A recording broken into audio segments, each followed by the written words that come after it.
menggerakkan hati. Negeri ini memanggilmu kawan. Belajar bergerak berbagi untuk negeri. Guru penggerak majukan pendidikan. Guru penggerak menghamba pada murid. Kreatif rancang pembelajaran. Hargai potensi, tingkatkan prestasi. Lahirkan profil pelajar Pancasila. Belajar bergerak berbagi untuk negeri. Kita menjalin kolaborasi. Belajar bergerak berbagi untuk negeri. Demi bakti para ibu pertiwi. Semuanya kalau sudah selesai bersih-bersihnya dikembalikan semua alat kebersihannya. Kita lanjutkan acaranya. Anak-anak, kalau setiap hari Jumat kita melaksanakan bersih-bersih akan lebih bagus sebelum senam atau setelah senam. Jadi setiap minggu paling tidak kita membersihkan sekolah kita beserta lingkungannya. Setuju enggak? Setuju. Kalau gitu setiap Jumat sebelum senam atau setelah senam, sebelum sarapan kita bersih-bersih dulu. Oke, gitu aja. Kita tunggu Mas Wahyu untuk memutarkan musiknya. Kita senam bersama-sama setelah melakukan bersih-bersih kelas, lingkungan, sekolah kita. Itu aja. Assalamualaikum warahmatullahi wabarakatuh.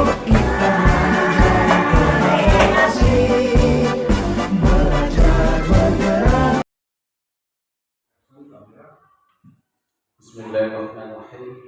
Assalamualaikum warahmatullahi wabarakatuh. Yang terhormat Bapak Kepala SDN Genarong beserta Bapak Ibu Guru SDN Genarong, marilah kita bersama-sama memanjatkan rasa puja dan puji syukur kehadirat Allah Subhanahu wa Ta'ala yang telah memberikan kenikmatan kepada kita semua, sehingga pada pagi siang ini saya dapat melaksanakan diseminasi tentang budaya positif yang telah saya pelajari pada modul 1.4 dalam program JPGP Angkatan 7 Kabupaten Ponorogo. Kedua kalinya salawat serta salam mudah-mudahan tetap terlimpahkan kepada junjungan kita Nabi Agung Muhammad SAW yang telah kita nanti-nantikan syafaatnya pada yaumul kiamat. Bapak Ibu yang saya hormati, di sini saya ingin menyampaikan tentang budaya positif. Bukannya saya ini memberi panjenengan semuanya, tetapi marilah kita semua belajar bersama-sama tentang budaya positif yang nanti mudah-mudahan dapat kita terapkan di SDN 3 Genarong.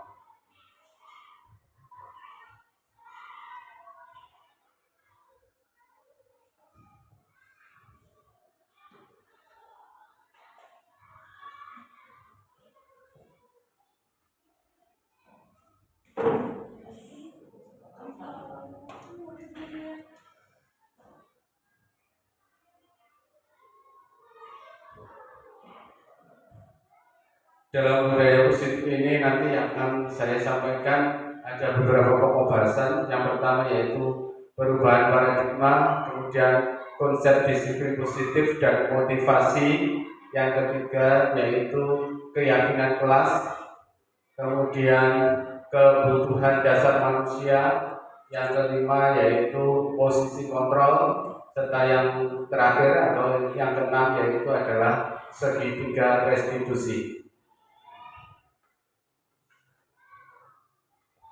Sejenak kita renungkan, ini adalah pemikiran Ki Hajar Dewantoro, atau ibaratnya kita itu menurut Ki Hajar Dewantoro yaitu kita sebagai pendidik adalah seorang petani yang menanam padi misalnya.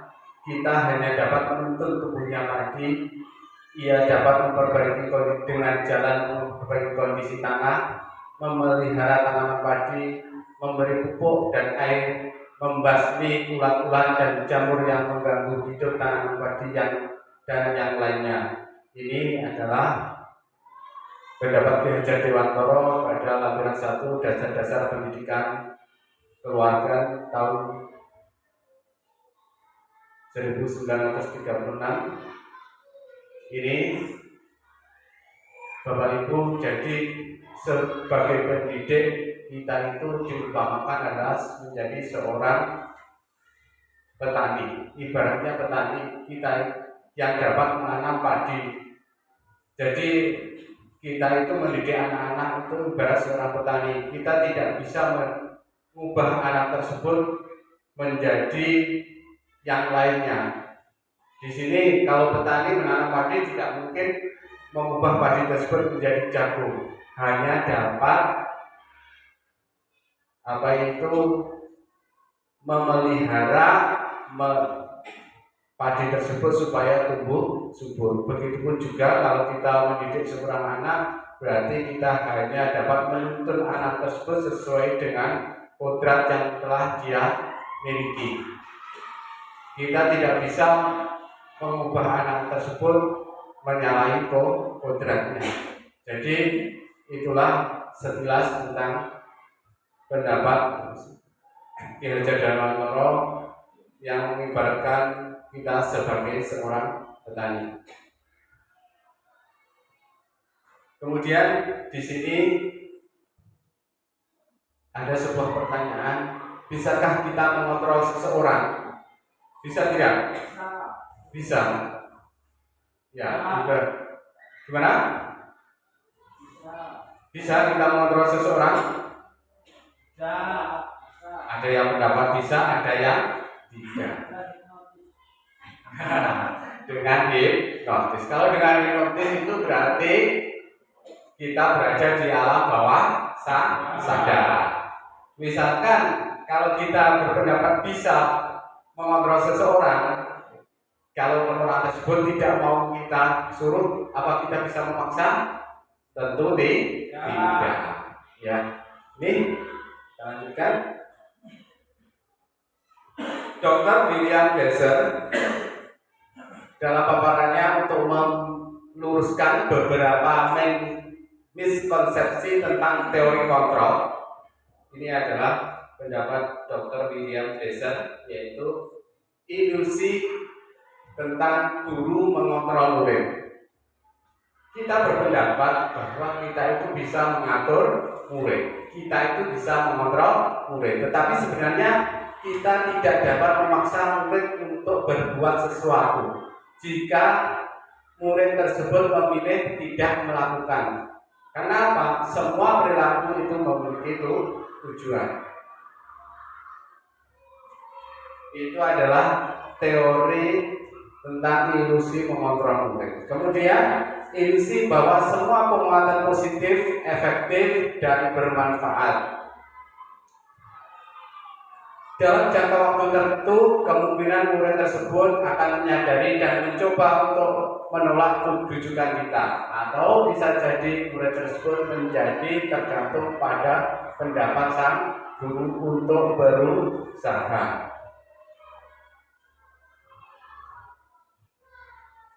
Kemudian adanya ilusi bahwa kita kritik dan merasa orang yang merasa bersalah dapat menguatkan karakter. Ilusi bahwa kritik dan merasa orang bersalah dapat menguatkan karakter. Menggunakan kritik dan rasa bersalah membuat mereka menjadi lebih buruk dan gagal. Jadi kritikan itu belum tentu dapat mengubah karakter seseorang, malah bisa membuat mereka merasa gagal. Ilusi bahwa orang dewasa memiliki hak untuk memaksa.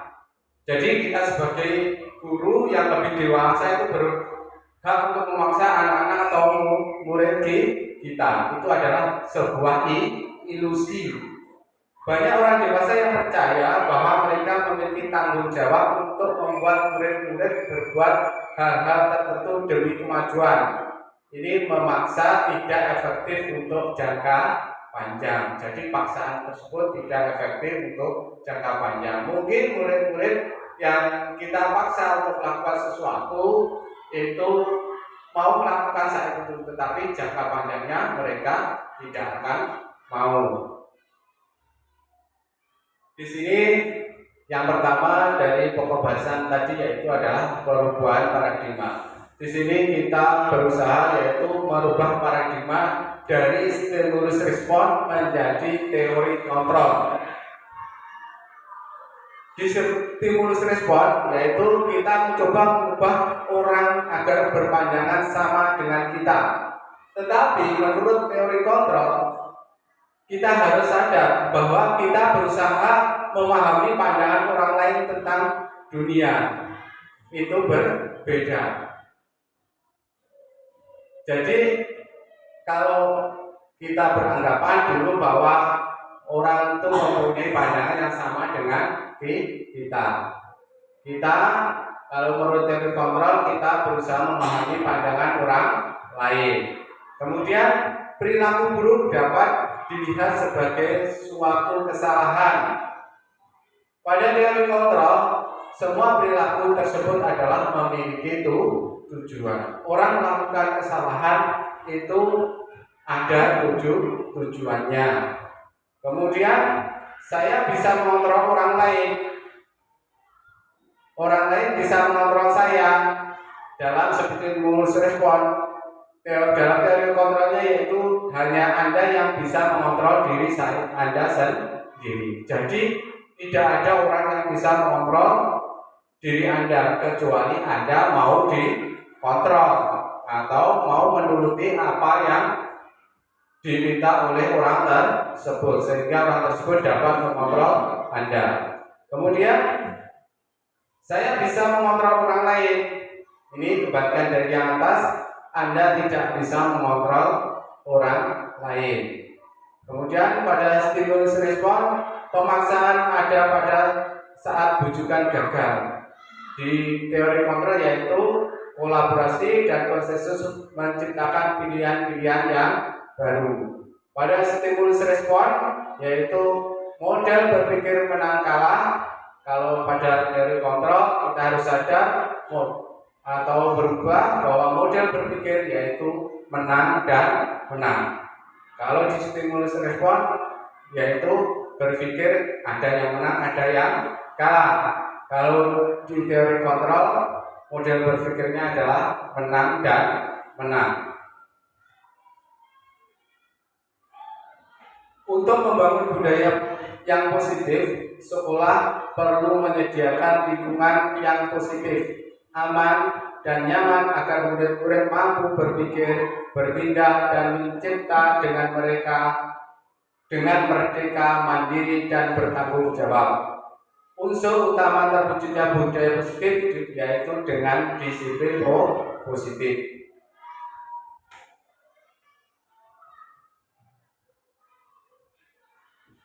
Apakah makna disiplin? Kita dari tadi bicara tentang disiplin positif. Sekarang apa makna dari disiplin? Menurut Bapak Ibu, apa makna dari disiplin? Coba salah satu berpendapat.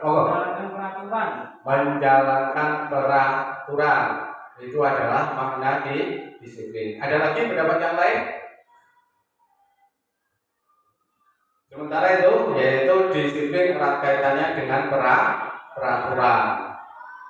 Nih, kebanyakan orang akan menghubungkan kata disiplin dengan tata tertib, teratur dan kepatuhan pada peraturan. Itu kebanyakan orang. Bahkan sering dihubungkan dengan hukuman. Kalau kita bicara peraturan, biasanya kaitannya dengan hukuman. Di sini Bapak Pendidikan kita Ki Hajar Dewantoro menyatakan bahwa untuk mencapai kemerdekaan atau dalam konteks pendidikan kita saat ini, untuk menciptakan murid yang merdeka, syarat utamanya adalah harus ada disiplin yang kuat. Disiplin yang dimaksud adalah disiplin diri, yaitu disiplin yang memiliki motivasi internal, motivasi yang berasal dari dalam dirinya sendiri.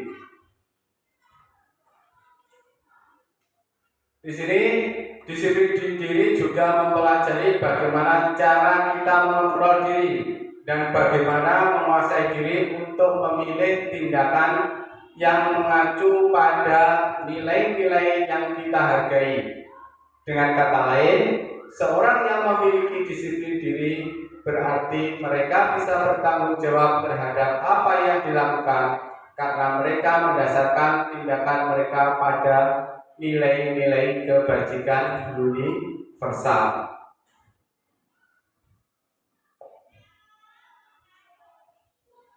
Di sini tujuan kita sebagai pendidik adalah untuk menciptakan anak-anak yang memiliki disiplin diri sehingga mereka bisa berperilaku dengan mengacu pada nilai-nilai kebajikan universal dan memiliki motivasi intrinsik bukan ekstrinsik.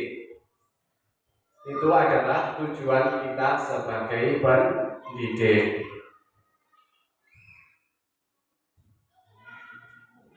Di sini ada 3 teori motivasi. Saya tadi bilang ada motivasi intrinsik dan ekstrinsik. Ini ada 3 motivasi. Yang pertama adalah motivasi intrinsik atau motivasi eksternal, yaitu untuk menghindari apabila seseorang melakukan sesuatu, tujuannya yaitu untuk menghindari ketidaknyamanan atau hukuman. Itu adalah motivasi eksternal atau itu adalah motivasi eksternal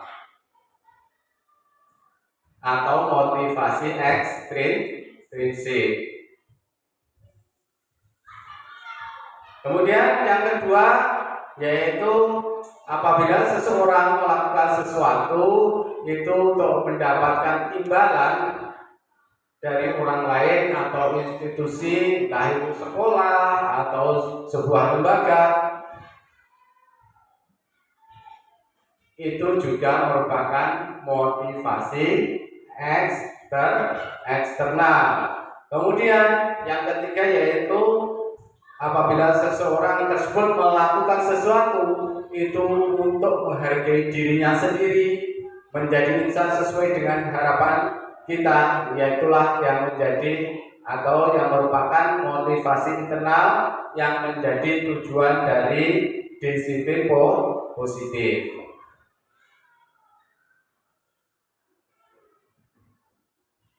Konsep disiplin positif dan motivasi.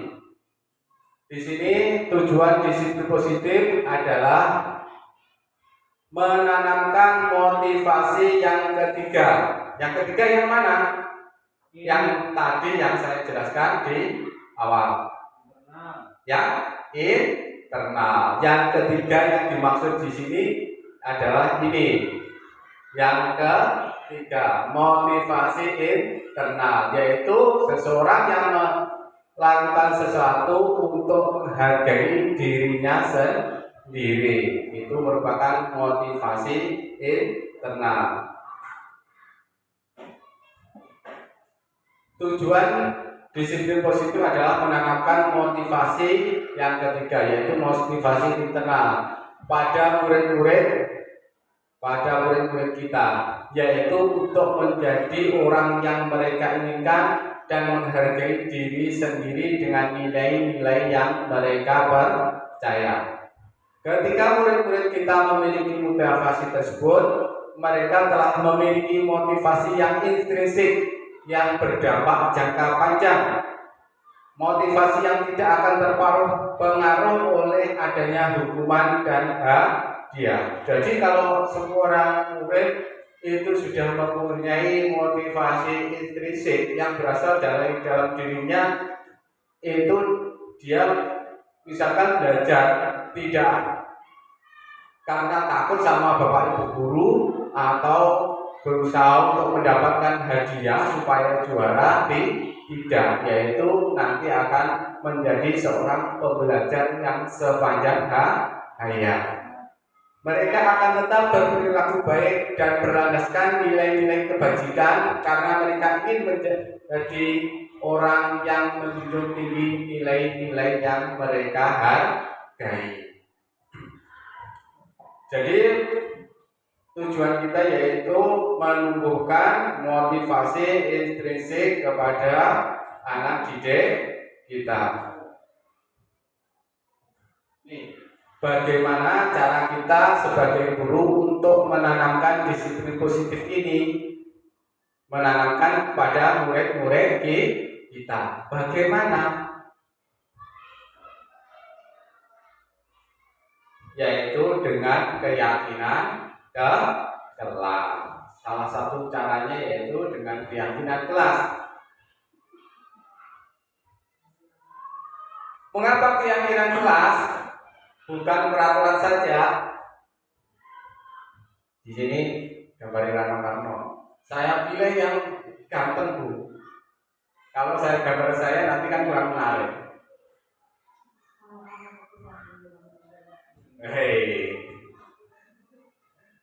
Yaitu mengapa keyakinan kelas bukan peraturan saja. Ini ada jawabannya.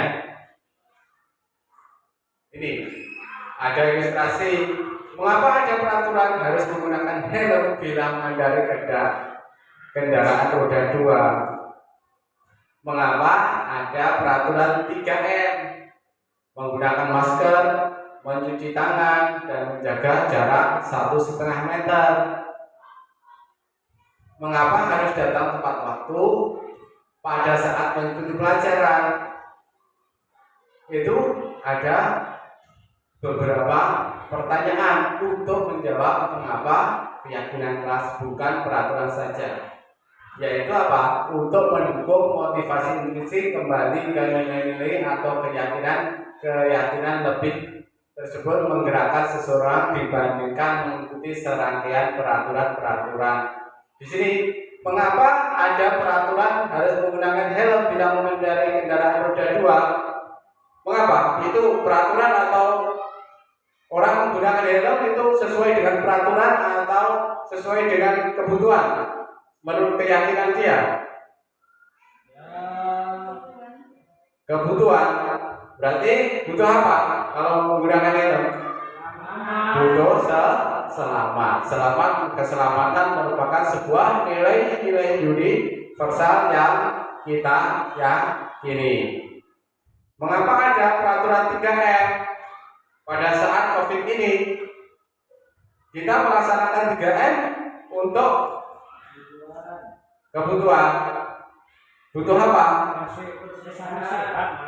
Biar sehat. Berarti karena kita sadar bahwa kita butuh kesehatan, biar selamat. Nih, ada beberapa contoh apa yaitu kesepakatan kelas, yaitu datang tepat waktu, mengucapkan salam, menjaga kebersihan sekolah, berdoa sebelum dan sesudah kegiatan, aktif dalam pembelajaran. Kemudian ada lagi yang B, kami guru dan murid yang saling menyayangi, kami murid yang semangat belajar, kami murid yang peduli dengan teman-teman. Di sini Bapak Ibu, dari kata-kata tersebut mana yang merupakan keyakinan? Ayo coba. Saling menyayangi itu merupakan sebuah nilai universal, yaitu saling menyayangi. Terus apa lagi? Waduh. Ya saling menyayangi semuanya, Bu. Jadinya sesama murid itu tidak boleh bertengkar. Gurunya pun juga begitu. Kemudian di sini adalah semangat, itu merupakan sebuah keyakinan. Terus apa lagi kalau di sebelah ada kebersihan, itu diantaranya. Tuh, mana yang merupakan keyakinan kelas dan mengapa? Tuh, tadi jawabannya sudah. Ini menurut Gosen, yaitu 1998, suatu keyakinan akan lebih memotivasi seseorang dari dalam atau memotivasi secara intrinsik daripada sebuah peraturan. Kalau di sini ada sebuah peraturan, coba Bapak Ibu tentukan. Ini keyakinan kelasnya apa? Keyakinan nilai keyakinannya apa? Atau nilai kebajikan yang dituju itu apa? Nih, yang pertama, coba selalu kembalikan buku ke tempatnya. Apa? Ayo, nilai keyakinan atau nilai kebajikan yang dituju apa? Selalu kembalikan buku ke tempatnya. Kerapian. Oke, kita simpan. Dilarang mengganggu orang lain.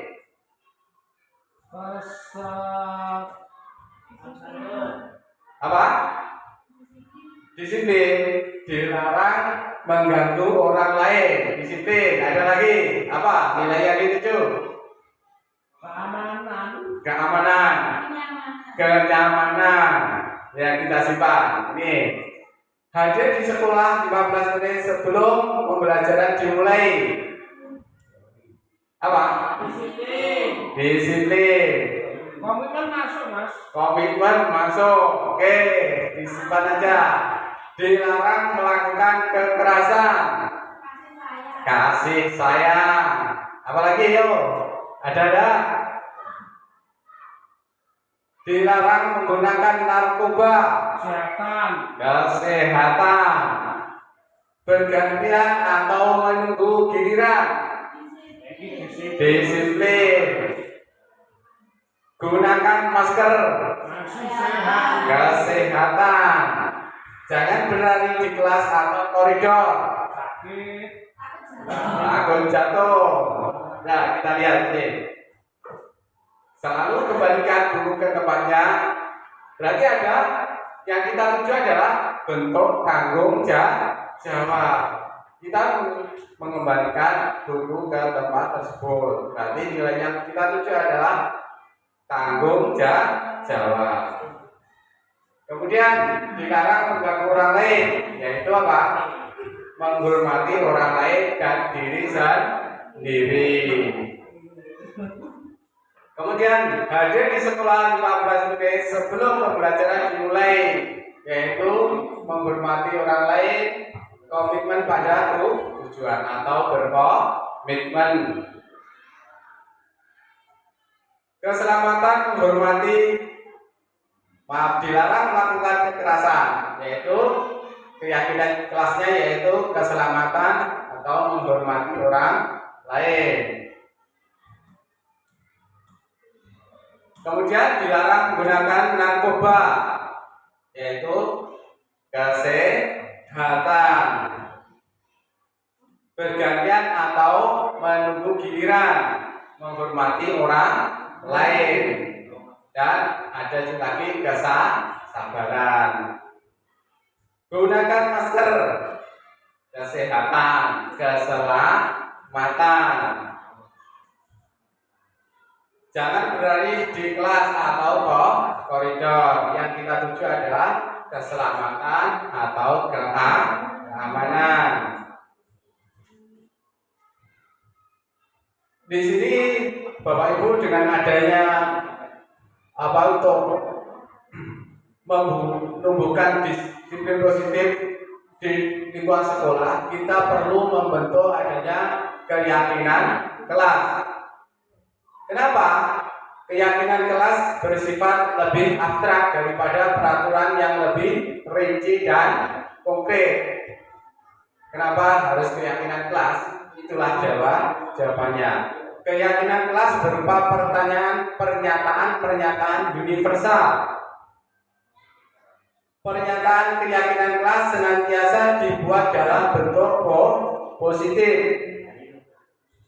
Keyakinan kelas sebenarnya tidak terlalu banyak sehingga mudah diingat dan dipahami oleh semua warga kelas. Kemudian keyakinan kelas sebaiknya sesuatu yang dapat diterapkan di lingkungan tersebut. Semua warga kelas hendaknya ikut berkontribusi dalam pembuatan keyakinan kelas lewat kegiatan curah pendapat. Kemudian bersedia meninjau kembali keyakinan kelas dari waktu ke waktu. Jadi apabila walaupun sudah terbentuk keyakinan kelas di suatu sekolahan, itu perlu kita tinjau dalam kurun waktu tertentu. Sampai pada selanjutnya yaitu bab selanjutnya yaitu dihukum oleh penghargaan. Ada sebuah pernyataan dihukum oleh penghargaan. Ada pertanyaan? Hukuman, konsekuensi di sini Bapak Ibu ada beberapa contoh tindakan guru. Di sini Bapak Ibu nanti coba menentukan ini merupakan hukuman atau sebuah konsekuensi. Menyuruh murid mencatat, saya tidak akan terlambat sebanyak 100 kali karena terlambat datang sekolah. Apa? Konsekuensi. Menyuruh murid lari mengelilingi lapangan basket 2 kali karena terlambat hadir di sekolah. Hukuman. Meminta murid push up sebanyak 15 kali karena ke sekolah tidak memakai masker. Hukuman. Meminta murid mengganti kertas tugas teman yang dicoret-coret. Konsekuensi. Meminta murid membersihkan tumpahan air di meja karena tempat minum tersenggol. Apa? Konsekuensi. Menyuruh murid lari mengelilingi lapangan basket sebanyak 2 kali karena terlambat mengikuti pemanasan saat pelajaran PJOK. Apa? Konsekuensi. Wah, sudah pandai-pandai. Berarti sudah paham tentang hukuman dan konsekuensi ini.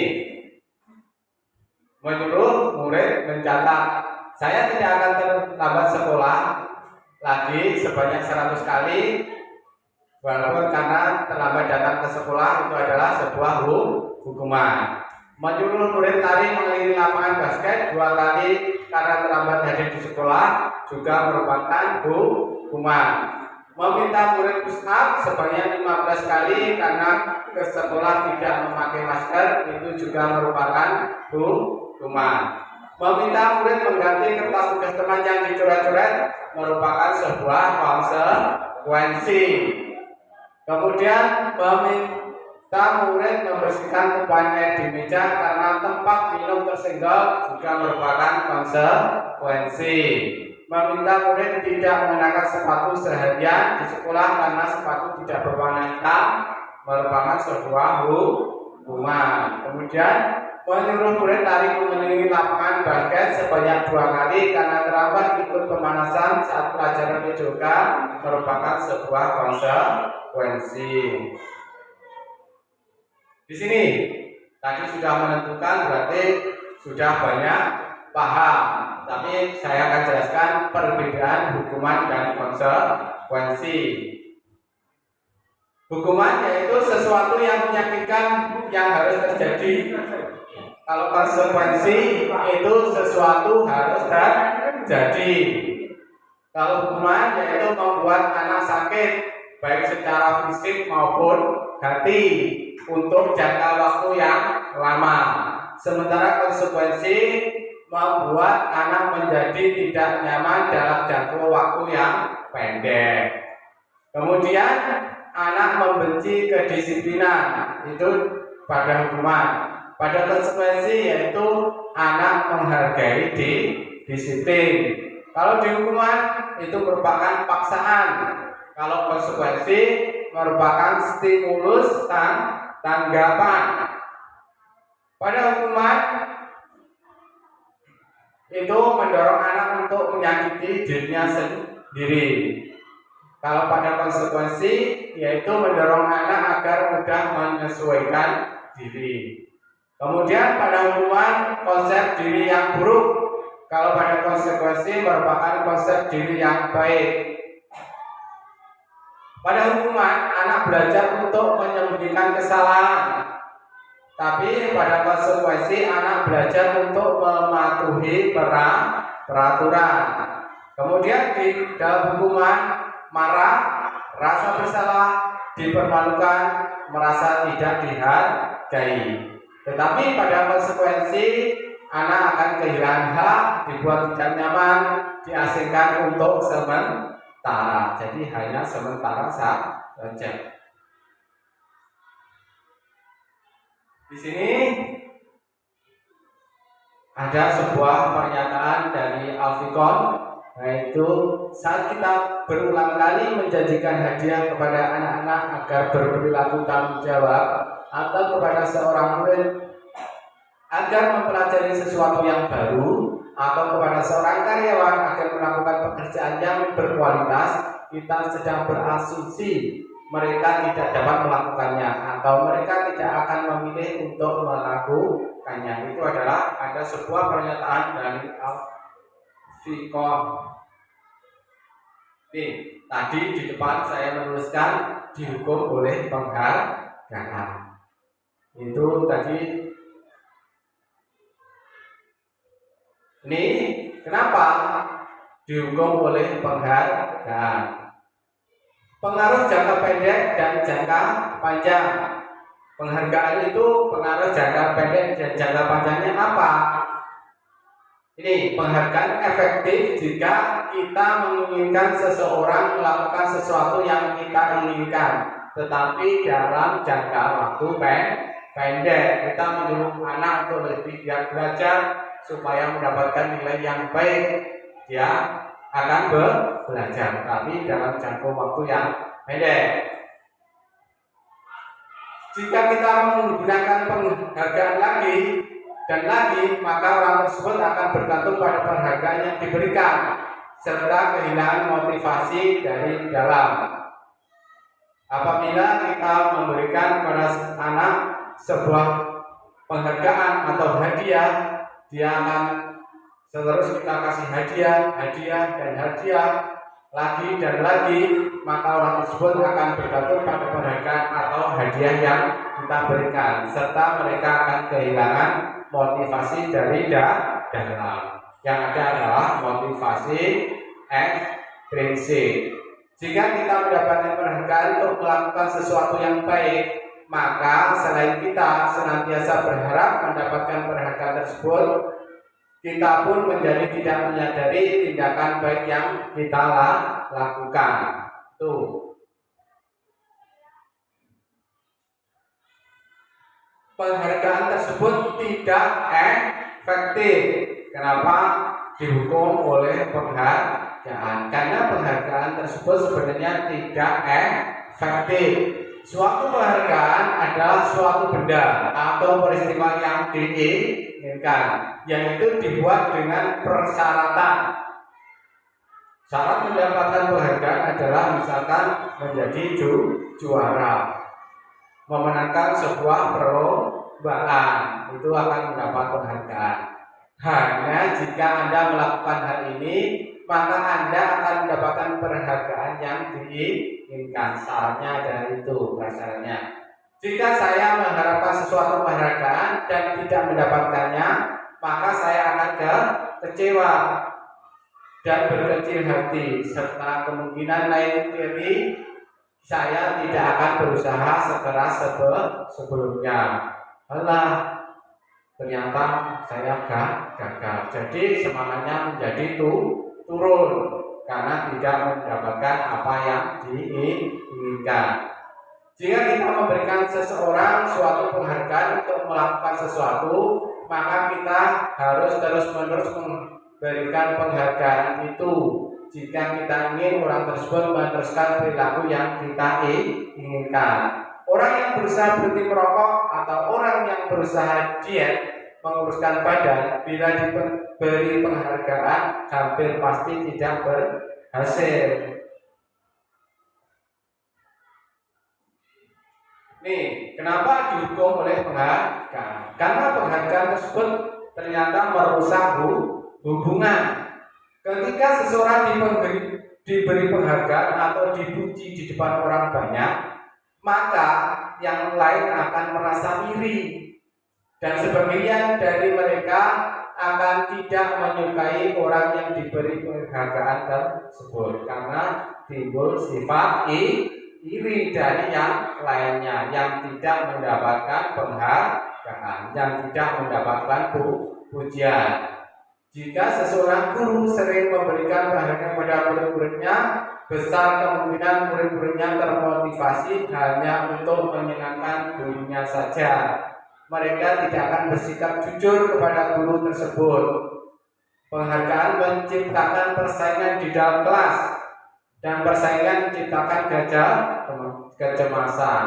Anak yang bersaing tentu ada sebuah perasaan cemas, saya nanti berhasil atau tidak. Itulah penghargaan tersebut merusak hubungan. Mereka yang percaya bahwa mereka tidak memiliki kesempatan untuk mendapat penghargaan akan berhenti mencoba. Jadi anak-anak yang merasa kurang mampu, mereka semangatnya akan turun karena adanya penghargaan tersebut. Karena mereka percaya tidak akan dapat menggapainya. Ini dihukum oleh penghargaan. Alasannya yaitu penghargaan tersebut mengurangi ketepatan. Ada sebuah riset, yaitu dalam sebuah percobaan, sekelompok anak laki-laki berusia 9 tahun diminta untuk melihat gambar-gambar wajah yang ditampilkan di layar, dan mereka harus memberitahukan jika wajah-wajah tersebut sama atau berbeda. Gambar-gambar tersebut hampir sama. Beberapa dari mereka diberi penghargaan dalam bentuk uang misalkan pada saat mereka memberikan jawaban benar, sementara sebagian yang lain tidak. Hasilnya anak laki-laki yang dibayar membuat lebih banyak kesalahan, malah hasilnya yang dibayar membuat lebih banyak kesalahan. Kemudian sebuah riset kedua yaitu anak-anak diminta mengingat kata-kata tertentu. Kemudian mereka diminta mengambil kartu yang berisi kata-kata yang diingat tersebut setiap kali muncul. Beberapa anak diberikan permen setiap memberi jawabannya benar, dan sebagian yang lain hanya diberitahu saja bila jawaban mereka benar. Hasilnya, anak-anak yang mendapatkan permen atau jawabannya banyak yang tidak tepat dibandingkan anak-anak yang hanya diberitahu jawabannya benar. Jadi yang mendapat hadiah itu malah yang kita beri penghargaan itu malah kurang tepat jawabannya. Nih, masih dihukum oleh penghargaan. Penghargaan itu ternyata menurunkan kualitas. Pengamatan dilakukan pada sebuah kelompok mahasiswa atau mahasiswi yang sedang kerja praktik di sebuah surat kabar universitas. Saat itu mereka sedang belajar menuliskan sebuah artikel tentang sebuah judul berita utama. Seiring waktu, mahasiswa tersebut semakin mampu bekerja dengan cepat. Kemudian ada beberapa mahasiswi atau mahasiswa yang dibayar untuk setiap judul berita utama yang mampu mereka hasilkan. Dan setelah beberapa lama mahasiswa atau mahasiswi yang dibayar ini hasil kinerjanya berhenti berkembang. Mereka yang tidak menerima bayaran terus berupaya mengasah diri menjadi lebih baik. Yang satunya karena bayaran pemikirannya menjadi tidak berkembang. Ini penghargaan mematikan kreativitas. Murid-murid diminta berpikir kritis. Murid-murid diminta berpikir mengenai hadiah atau penghargaan yang bisa mereka dapatkan bila berhasil menulis sebuah puisi. Kreativitas kelompok murid ini menjadi berkurang dibanding dengan yang tidak diberitahukan tentang hadiah yang bisa mereka terima. Penelitian menunjukkan bahwa pekerjaan seni atau sebuah penulisan cerita menjadi kurang kreatif bila dijanjikan sebuah hadiah atau penghargaan. Dalam tugas-tugas memecahkan masalah, para murid memakan waktu lebih lama dan memberikan jalan keluar kurang kreatif saat mereka dijanjikan suatu penghargaan. Nih, yang terakhir, penghargaan tersebut menghukum. Kenapa menghukum? Mereka yang tidak mendapat penghargaan, yaitu apa? Penghargaan tersebut menghukum mereka yang tidak mendapatkan penghargaan. Misalnya dalam sistem ranking, mereka yang mendapatkan ranking kedua akan merasa paling dihukum. Wah, kurang sedikit lagi, dia akan kecewa. Sebenarnya kurang sedikit lagi, seharusnya saya dapat juara, seharusnya saya dapat ranking 1. Itu akan menjadi kecewa. Memberikan penghargaan dan hukuman adalah hal yang sama, karena keduanya mencoba mengendalikan perilaku seseorang. Jadi penghargaan atau hukuman itu merupakan suatu hal yang sama, tujuannya yaitu mengendalikan perilaku seseorang. Karena orang pada dasarnya tidak suka dikendalikan dalam jangka waktu yang lama, penghargaan akan terlihat sebagai hukuman. Jika suatu penghargaan diharapkan namun tidak mendapatkannya, Anda akan merasa dihukum.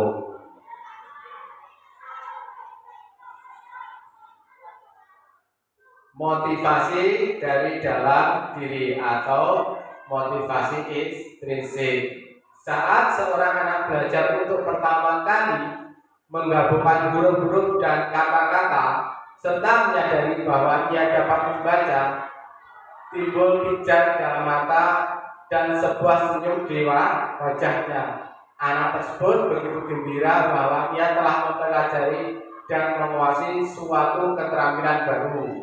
Kesadaran akan kemampuannya bahwa dia sudah dapat membaca sesungguhnya sudah merupakan suatu penghargaan. Jika kita memberikan penghargaan pada seorang anak tersebut pada saat dia sedang merasa bangga dengan pencapaiannya sendiri, maka kita akan mengambil kegembiraan yang saat itu sedang dirasakan secara alamiah.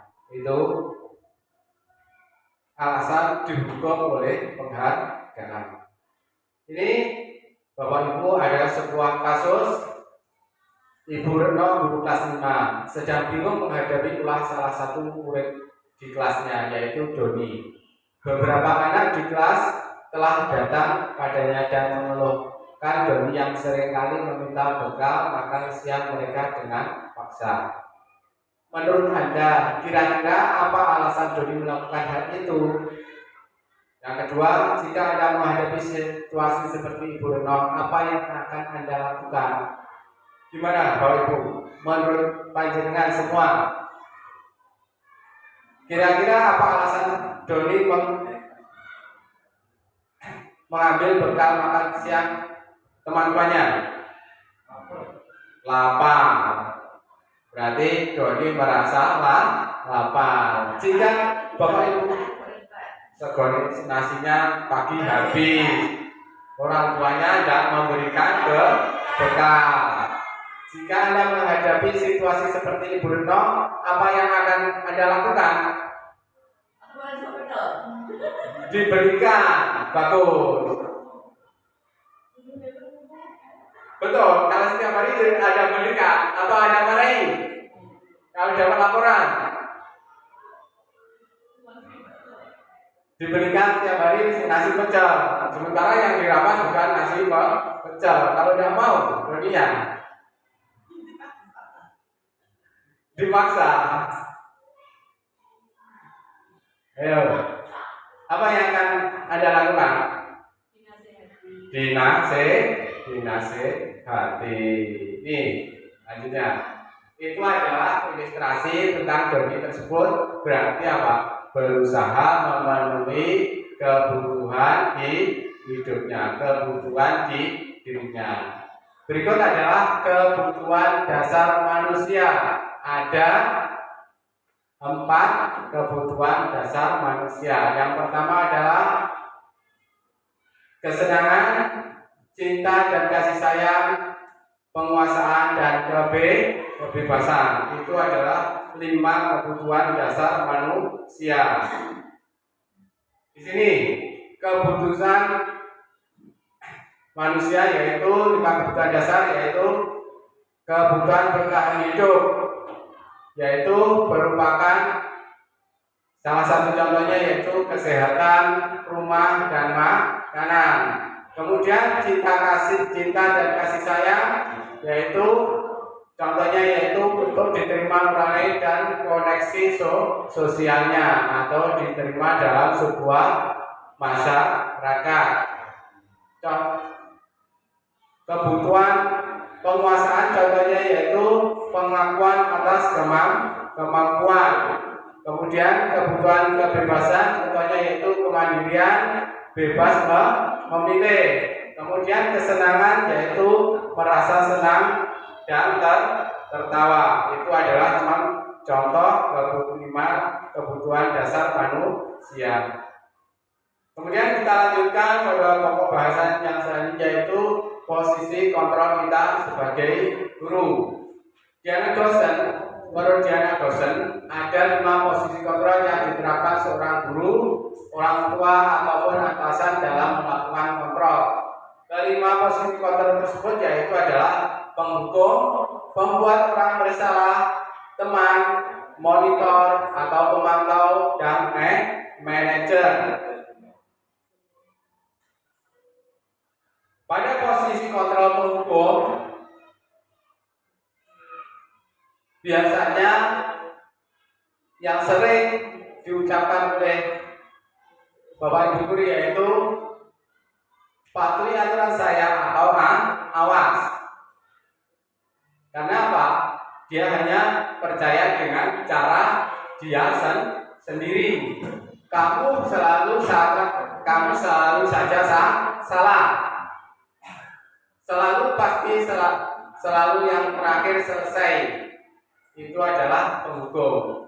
Biasanya kata-kata di atas itu dikeluarkan dengan nada suara yang tinggi, bahasa tubuhnya yaitu matanya melotot maksud saya, dan menjadi sambil menunjuk, sambil bilang patuhi aturan saya atau awas. Itu biasanya dengan nada suara yang tinggi, menggunakan mata yang melotot dan sambil menunjuk. Terlambat lagi, pasti terlambat lagi, selalu datang terlambat. Kapan bisa datang tepat waktu?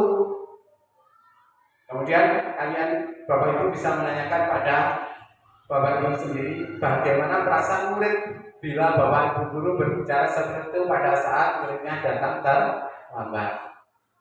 Kalau Bapak Ibu bicara seperti tersebut, kemungkinan murid tersebut marah, bisa juga mendendam atau bersifat lebih agresif.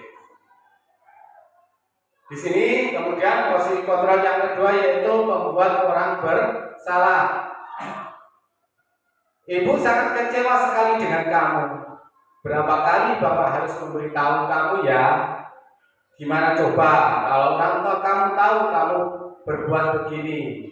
Ini adalah biasa pernyataan-pernyataan atau kata-kata yang dipakai untuk membuat orang merasa bersalah.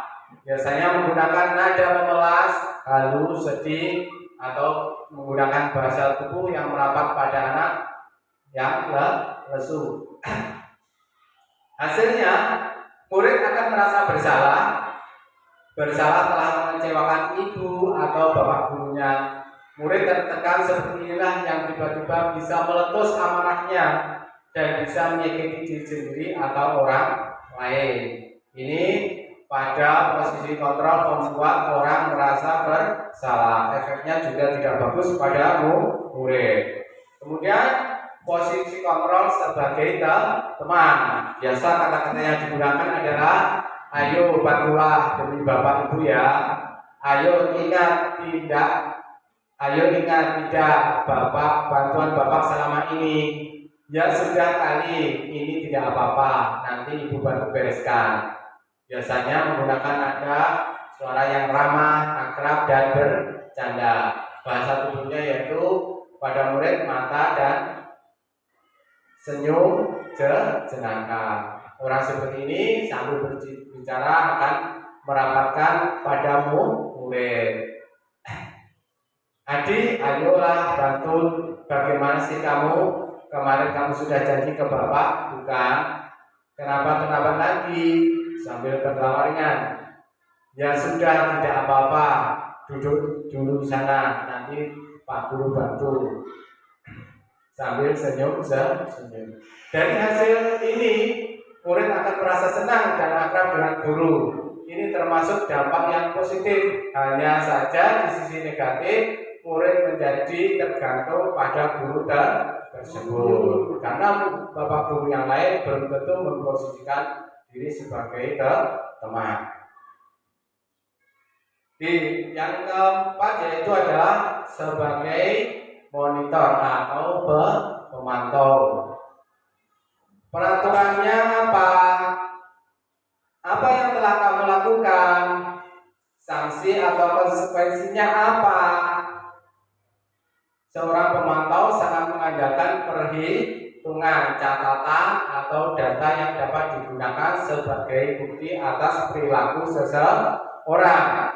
Pemantau biasa menggunakan nada suara datar, bahasa tubuh yang formal.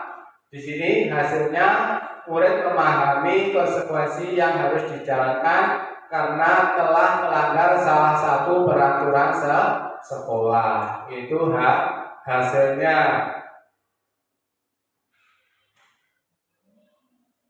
Dan ini adalah posisi kontrol sebagai manajer. Kalau kita menyelesaikan kontrol sebagai manajer, biasanya kata-kata atau pernyataan yang ada akan seperti ini. Apa yang kita yakini, yaitu berarti kita mengembalikan kepada keyakinan kelas yang telah dibuat. Apakah kamu yakininya? Jika kamu yakininya, apa kamu bersedia memperbaikinya? Jika kamu memperbaiki ini, hal ini menunjukkan apa tentang dirimu?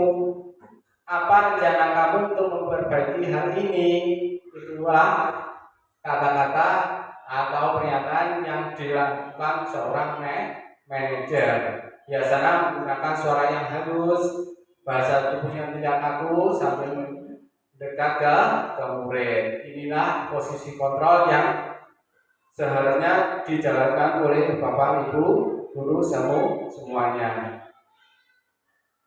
Ini dari tabel tersebut posisi kontrol yang tadi saya jelaskan, yaitu dari segi motivasi itu guru berbuat itu, kalau penghukum itu adalah identitas gagal, pembuat bersalah tersebut juga identitas gagal, tujuannya yaitu menghindari hukuman. Kemudian identitas berhasilnya yaitu posisi kontrol sebagai teman atau pemantau, yaitu motivasinya yaitu mengharapkan imbalan atau ketergantungan pada orang lain.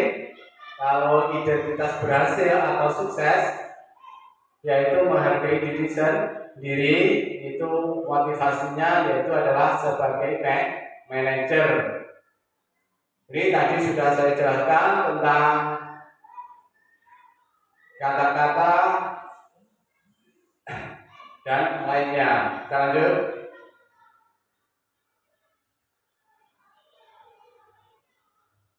Di sini ada pertanyaan, posisi pemantau dan manajer. Apa itu restitusi? Ada sebuah pertanyaan, apa itu restitusi? Kalau kita berada pada posisi pemantau dan manajer itu tujuannya. Restitusi adalah proses menciptakan kondisi bagi murid untuk memperbaiki kesalahan mereka sehingga bisa kembali ke kelompok mereka dengan karakter yang lebih kuat. Itu adalah tujuan restitusi. Di sini posisi kita sebagai guru yaitu adalah sebagai pemantau dan manajer. Nih, ada segitiga restitusi. Tindakan yang pertama yaitu menstabilkan identitas. Kemudian tindakan yang kedua yaitu validasi tindakan yang salah. Kemudian yang terakhir yaitu menanyakan keyakinan.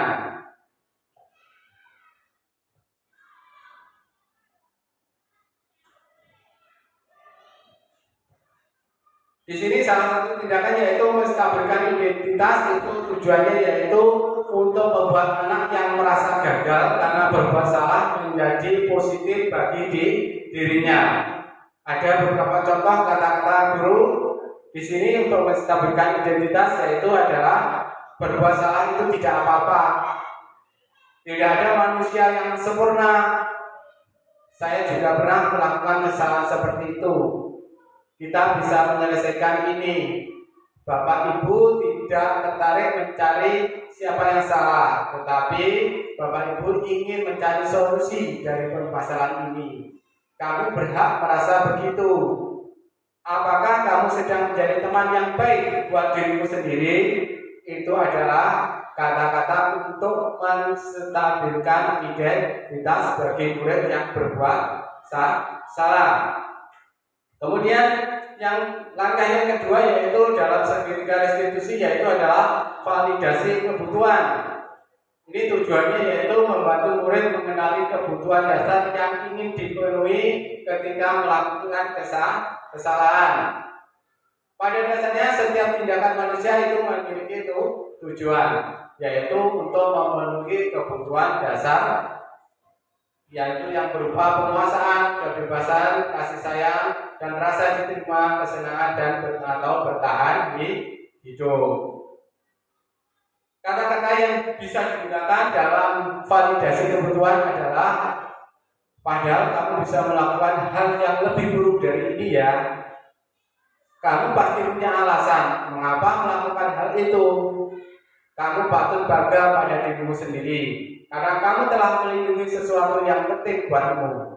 Kamu boleh mempertahankan sikap itu, tetapi kamu harus menambahkan sikap yang baru. Itu adalah beberapa kata-kata yang bisa digunakan oleh guru untuk validasi kebutuhan murid yang telah berbuat salah. Kemudian yang terakhir yaitu dalam segitiga restitusi yaitu menanyakan keyakinan kelas. Di sini tujuannya yaitu anak akan melihat kesalahannya, kemudian dihubungkan dengan norma sosial dan nilai-nilai yang mendasari manusia berinteraksi dengan orang lain. Ada kata-kata guru yang bisa digunakan yaitu apa yang kita percaya sebagai kelas atau keluarga. Apa nilai-nilai umum yang telah disepakati? Apa bayangan kita tentang kelas yang ideal? Kamu mau jadi orang yang seperti apa? Itu adalah beberapa kata-kata untuk menanyakan keyakinan ke kelas. Ini ciri-ciri restitusi yaitu yang membedakan dengan program disiplin yang lain. Yang pertama, restitusi bukan untuk menebus kesalahan, namun untuk belajar dari kesalahan. Kemudian restitusi itu berguna untuk memperbaiki hubungan. Kemudian restitusi adalah sebuah tawaran, bukan paksaan. Restitusi menuntut untuk melihat ke dalam diri. Restitusi mencari kebutuhan dasar yang mendasari tindakan. Kemudian restitusi diri adalah cara yang paling baik. Restitusi fokus pada karakter bukan tindakan. Restitusi fokus pada solusi. Restitusi mengembalikan murid yang berbuat salah pada kelompoknya. Jadi itu adalah ciri-ciri sebuah restitusi dibanding yang membedakan dengan program disiplin yang lainnya. Bapak Ibu semuanya, marilah kita terus percaya bahwa pendekatan positif itu akan membuahkan hasil yang luar biasa. Dan seterusnya, terima kasih. Bapak Ibu, demikian yang dapat saya sampaikan pada kesempatan kali ini. Bukannya saya di sini mengajari Bapak Ibu semuanya, tetapi di sini kita belajar bersama. Mudah-mudahan dari apa yang telah saya sampaikan dapat kita laksanakan atau kita jalankan di sekolah kita ke depannya, supaya anak-anak lebih baik, menjadi harapan kita semua, yaitu menjadi pelajar dengan profil pelajar Pancasila, menjadi anak-anak yang menjadi pembelajar sepanjang hayat, yaitu yang memiliki motivasi dari dalam dirinya. Jadi mereka akan belajar sesuai dengan motivasinya, tanpa harus ada yang menyuruh, tanpa harus ada mengharapkan sebuah imbalan. Jadi akan menjadikan anak-anak yang berprestasi, yang mempunyai karakter. Demikian yang dapat saya sampaikan. Apabila banyak kesalahan, saya mohon maaf. Akhirnya, Assalamualaikum warahmatullahi wabarakatuh. Tetapi maaf sebelumnya apabila Bapak Ibu ada yang bertanya. Kalau tidak, saya akhiri. Terima kasih semuanya. Assalamualaikum warahmatullahi wabarakatuh.